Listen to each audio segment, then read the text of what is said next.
सर्वात मोठी बातमी महायुतीमध्ये विधान परिषद निवडणुकीतील जागा वाटपाबाबत घासाघीस सुरू आहे.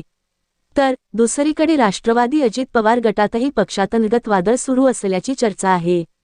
राष्ट्रवादीच्या अध्यक्षा आणि राज्याच्या उपमुख्यमंत्री सुनेत्रा पवार यांनी राज्यसभेच्या सदस्यत्वाचा राजीनामा दिला.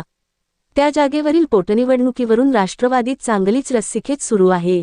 राष्ट्रवादीने सुचवलेल्या 2 नावांवर भाजपने नकार दिला आहे. त्यामुळे या एका जागेसाठी लॉबिंग सुरू झाल्याची चर्चा सुरू आहे. आगामी राज्यसभा पोटनिवडणुकीच्या पार्श्वभूमीवर महायुतीत, विशेषतः राष्ट्रवादी काँग्रेस, अजित पवार गट आणि भाजपमध्ये प्रचंड पडद्यामागे घडामोडी घडत आहेत. सुनेत्रा पवार यांनी दिलेल्या राजीनाम्यामुळे रिक्त झालेल्या राज्यसभेच्या जागेसाठी आता राष्ट्रवादीचे ज्येष्ठ नेते छगन भुजबळ यांनी जोरदार लॉबिंग सुरू केले आहे.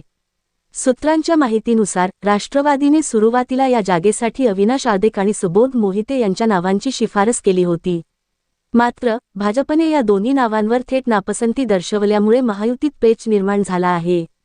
परिणामी भुजबळ स्वतः या रेसमध्ये आघाडीवर आले आहेत. छगन भुजबळ जर दिल्लीच्या वाटेवर गेले तर राज्यातील त्यांचे कॅबिनेट मंत्रीपद रिक्त होईल. या एका जागेवरून आता राष्ट्रवादीत अंतर्गत संघर्ष पेटण्याची चिन्ह आहेत. राज्यसभेवर गेल्यानंतर भुजबळांच्या जागी रिक्त होणाऱ्या कॅबिनेट मंत्रीपदासाठी धनंजय मुंडे यांनी आग्रही भूमिका घेतली आहे.